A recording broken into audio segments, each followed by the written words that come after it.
Well, my name is Tana, and I am the founder and owner of Tannahbis Puff Company. And I wanted to create a cannabis coffee table book because I really want to bridge the gap between the generations of cannabis enthusiasts. I think that art is one of the most powerful ways to convey a beautiful message, and I wanted to create some really impactful art.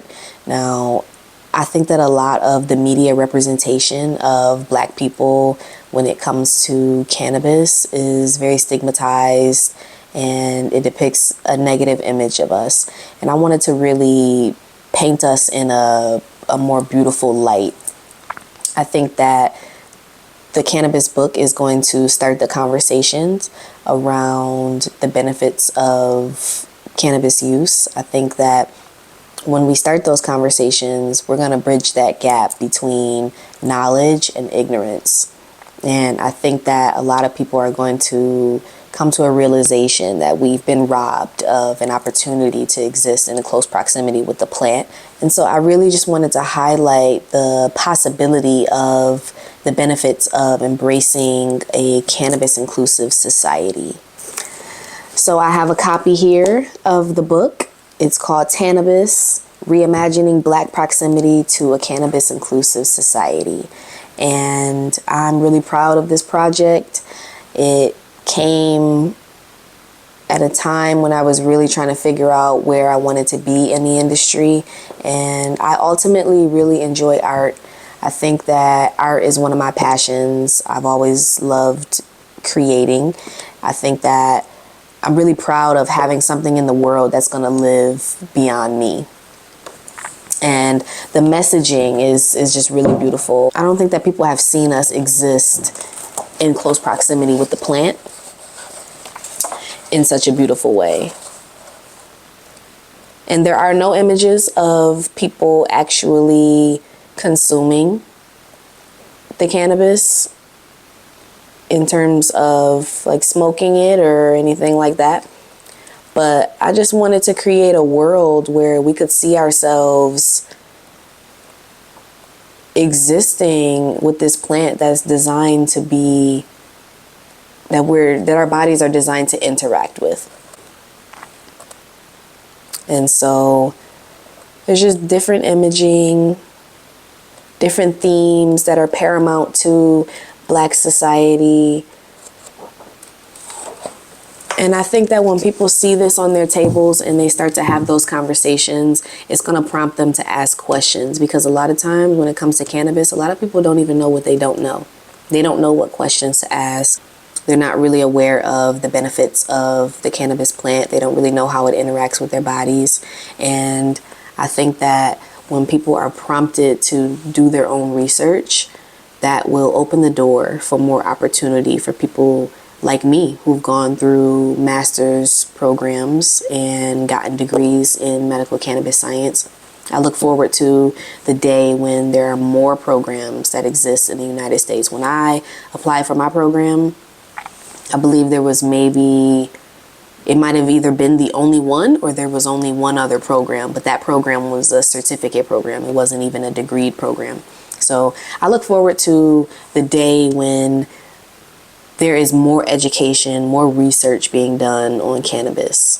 How do I see society evolving as we work to erase stigmas and move into a more inclusive legal framework with cannabis? I think that ultimately, I believe that society is moving in a direction that's going to be more sustainably plant-based in general. Not even necessarily just talking about cannabis, but just in general. I think that especially now with everything that's going on with inflation and prices of everything being so high, I've never used the bartering system as much as I have in recent time. When we move into a more legal framework, that's going to open the doors, obviously, for more education, more conversations around big pharma. And I think that we're going to move away from this heavily pharmaceutical-based society and move into one that is more focused on holistic health. I think that once we embrace a society that places cannabis on a pedestal, and rightfully so, more people are going to be open to the possibility of its benefits. More people are going to be open to experiencing the benefits of cannabis. I think that once we move into a more legal framework, there's going to be more opportunity and space for research to be done. I want to live in a society that has a legal framework that promotes research, that promotes artistry, and that promotes an opportunity for people to choose the medical route that they want to take. I think that bodily autonomy has been a huge theme in our society very recently, and I think that cannabis is at the forefront of that conversation, because considering the medical benefits of the plant, for someone like me who would prefer to use a natural route for any ailments that I may be experiencing, I think that the legal framework that we have in the United States right now prohibits that bodily autonomy for me to decide which medical route is going to be best for me. Ultimately, I envision a society where people are allowed to experience the benefits of cannabis, but in that same breath, people would also know the risks, because when that research is done, when we're having those conversations start earlier. In the same way that you warn your children about the dangers of taking too much Tylenol, your children would have more knowledge and more understanding of the way that the cannabis plant works with the body. I think that there will be less impulse for people to use it irresponsibly. So ultimately, I envision a world where people have more education on the plant and people are encouraged to take a more holistic route with their medical plan. What is my main goal for Tannahbis?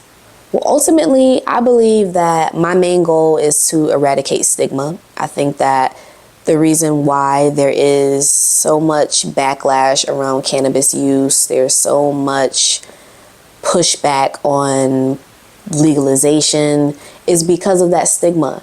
And I think that once we eradicate that stigma and we educate ourselves on the true benefits of the plant, we'll go down a different route. Ultimately, I am particularly focused on the Black community, because we as Black people have been disproportionately affected by the war on drugs. And I think that it's time for us to have our due justice. I believe that there should be access. I believe that there should be information. I believe that there is a space for Black people in the cannabis industry. And how do I intend to achieve that goal of eradicating stigma? Ultimately, my slogan for Tannahbis is, we are the cannabis inclusive society where weeds grow into wildflowers. Now, the only difference between something being considered a weed and a wildflower is perspective. A weed is defined as any plant that grows in an environment where it is not valued. But a wildflower is defined as any plant that grows in an environment without being planted by people, which means it's there unintentionally, but it has a value. Honeybees feed on wildflowers. So you see how the difference in the perspective can change the narrative of what something is. Now, I think that we should see cannabis as wildflowers. We should see the benefits of it. We should see the way that it enhances our society. We should see it as a cultural staple. Now, I am on a mission to turn cannabis into an entertainment standard in the same way that alcohol is an entertainment standard. There are so many cannabis enthusiasts out here who would appreciate and would love the opportunity to be serviced in the same way that alcohol connoisseurs are serviced. A lot of the imagery that you'll see on my Instagram page or my website depicts cannabis buds with little party hats. And ultimately that came out of just my artistic expression of what it could mean for us to usher in an era where cannabis can be seen as an entertainment standard. So my education in cannabis has absolutely helped me in my entrepreneurial endeavors. I have a master's degree in medical cannabis science and therapeutics. I received my degree from the University of Maryland, Baltimore School of Pharmacy. Now, I would say that my education has definitely opened my eyes to what the industry really needs. I think that there is a lack of true understanding of the cannabis plant. Now, I like to use a lot of analogies when I'm explaining cannabis to people because a lot of people just don't really understand it. But I think that one of the main topics that everyone should know is, and this should be taught in medical schools. I believe that it should be taught in elementary schools. When you're learning the body systems, we should also be learning about the endocannabinoid system. Now, that is a system that all mammals are born with. It is a body system. It works with receptors in your body that interact with the cannabinoids from the cannabis plant. It interacts with terpenes, which are also found in natural fruits and vegetables. And ultimately, it is a system that is created to keep your body in homeostasis or in balance. So some of the benefits of the endocannabinoid system interacting with cannabinoids is there are anti-inflammatory properties. There are anti-aging properties. There are memory enhancing properties. There are pain relief properties. It affects everything from your temperature to your temperament. And a lot of people are not aware that there is a plant that is designed to interact with a system in their body to keep their body in equilibrium. And a lot of people say like, oh, well, all plants are designed to interact with the body. They say, okay, yeah, you have an opioid system, and true, but the opioid system doesn't regulate your body or keep you in homeostasis or in equilibrium in the same way that the cannabis plant does. Now, we need to be getting away from using opioids, and there is a lot of information that I've discovered in my program just regarding the way that cannabis use has been helpful for people who are dealing with opioid addictions. It has been helpful for people who have insomnia. It's been helpful for people who are dealing with mental health issues. One of the biggest benefits of cannabis use is that mental health stability and clarity. I personally use cannabis as a way to cope with anxiety. It started for me during the pandemic. I found myself in this industry because I graduated into the pandemic, and there was just a lot of uncertainty about the future. I really just didn't know how things were going to look for me. And in an effort to keep myself sane, I looked into cannabis, and I found that it has been one of the only things that's worked for me. Now, this is where the analogies come in for me. Now, cannabis is like snowflakes. Now, you know how people always say there's no two are the same. Cannabis is the same way. Now, the entourage effect is a concept that defines the interaction that happens when there is a balanced formulation of the cannabis. Now, no two cannabis strains are the same. So the THC concentration will be different, the CBD concentration, the terpene profile, all of those things matter. They'll be different based on the environment that it was grown in, based on how long it was grown, based on the seed that it came from. Now, unless it's from the same mother plant, Even 2 different strains of cannabis will affect you in different ways. I've tried one strain of one type one week, and then tried another strain of the same type, but that was grown from a different facility, and I've had very different interactions. My body has had a very different reaction to it. Now, in the same way that people learn what kind of alcohol they like, I think that if we had access to cannabis, people would learn what kind of cannabis works best with their bodies. And not even just for entertainment, but for the medical benefits. I know that personally, my body enjoys cannabis that's heavy in caryophyllene and limonene. Those are 2 different terpenes. Like the things that I'm saying right now, when you look into the book, it's going to prompt you to really start thinking about cannabis and how there really is an artistry there to be explored. In the same way that 2 different types of tequila taste very different, they make you feel very differently, they make you feel a different level of intoxication. Cannabis has those same properties. You have to try what works for you. You have to experience it for yourself. And I think that when we move into a more legal framework, we're going to have those opportunities for people to discover what kind of cannabis works best for them. As a woman in a male-dominated industry like the cannabis industry, I would say that my biggest challenge was just really not being able to see a lot of representation of people who looked like me in the industry. And I think that representation really matters. And that's with anything. Like just even, I always like to compare things to different industries, like just even in the television and film industry. Now, one of my top 5 shows of all time is Good Times. Now, that is a show that depicts a Black family growing up in Chicago. And it threw out themes of Black life. It depicted us in a way that we were resilient.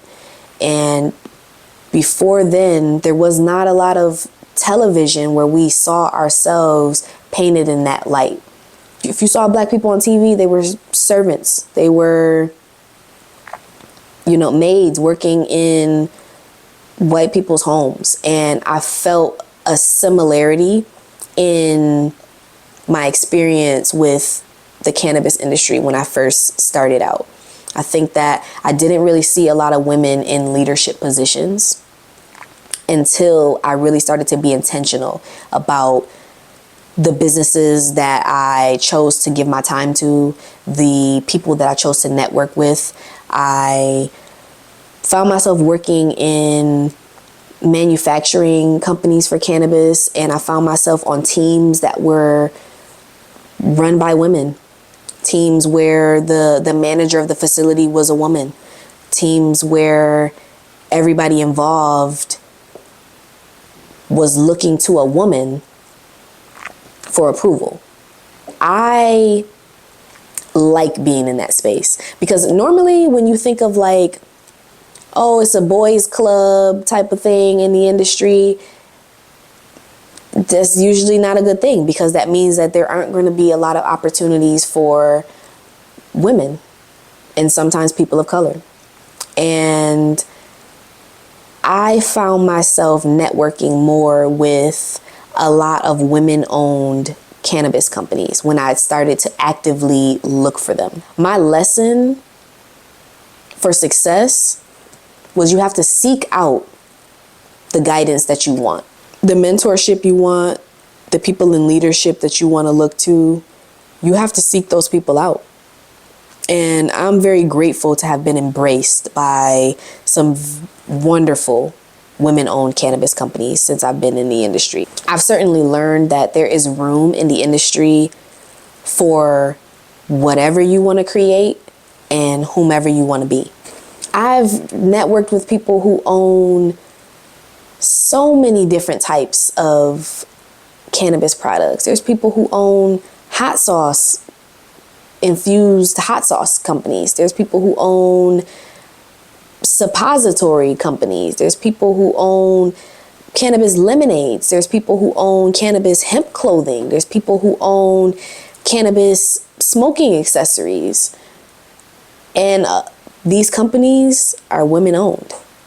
And I was really inspired by that. So me coming into the industry with a unique product that is going to set me apart, I felt like I fit in that sense, because I feel like in the cannabis industry, women have to be exceptional.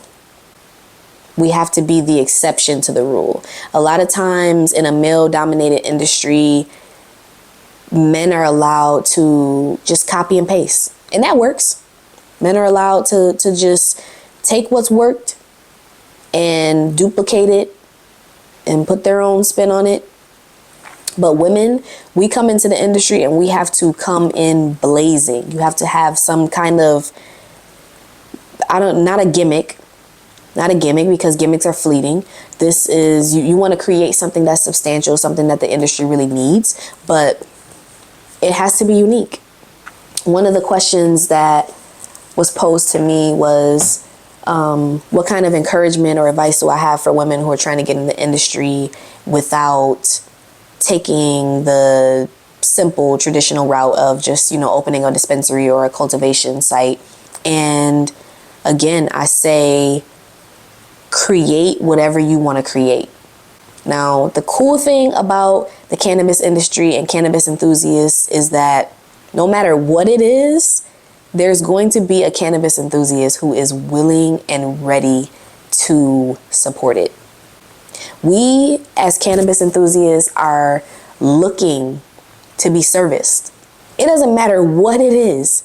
If you can find a way to incorporate cannabis with some product that you've created, there is going to be a cannabis enthusiast who's going to buy it. There's going to be someone who is willing to support it. And you just have to find your niche. You have to find your lane and walk down that path. Walk down that path. I am on a mission to turn cannabis into that entertainment standard. And I know that there are going to be so many different women-owned companies that I'm going to collaborate with on this journey, because entertainment is subjective. People are entertained by different things. Some people like to eat. Some people like to do sports. Some people like to listen to music. Some people like to do so many different things. People love entertainment. And I think that when we find a way to service cannabis connoisseurs, the possibilities are going to be endless. And I feel grateful to have gotten into the industry in a unique way and have blazed a path for myself and created a unique space. I think that there's going to be so many women who come up after me who have very similar ideas, and I'm really excited about that. One of my favorite analogies about just blazing your own path is that sometimes when you can't get through the front door, sometimes you got to go around the back or go through the window. I think that in a male-dominated industry, a lot of times there are guards at the door. There's a doorman. There's a person who's telling you, you don't belong in this industry. You don't belong here. There's no space for you. I know that I deserve to be in this industry. I've put in the time. I've studied the craft. I am doing the networking. And I know that I deserve to be there. So I walk into every room, every business meeting, every opportunity, every interview, every dispensary. Anytime that I'm coming into a room on Tannahbis business, I'm standing on business, and I know that I deserve to be there. And I encourage every woman in the industry to walk in as though she belongs to be there as well. Because the more of us that we see, the more opportunities we create. When you get in, whether you had to go through the window or you went through the back door, you're in the house, just find your way into the house and then come to the front door and unlock it for other women to come behind you. And I think that that is the vision that I have for the industry, is it's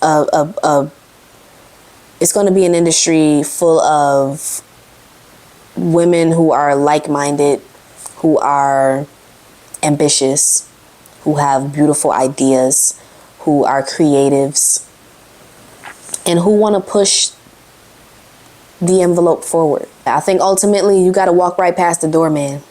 You can't let somebody guard you from your dreams. If you know you deserve to be there, walk through the door. Go through the window. Find your way inside of the house.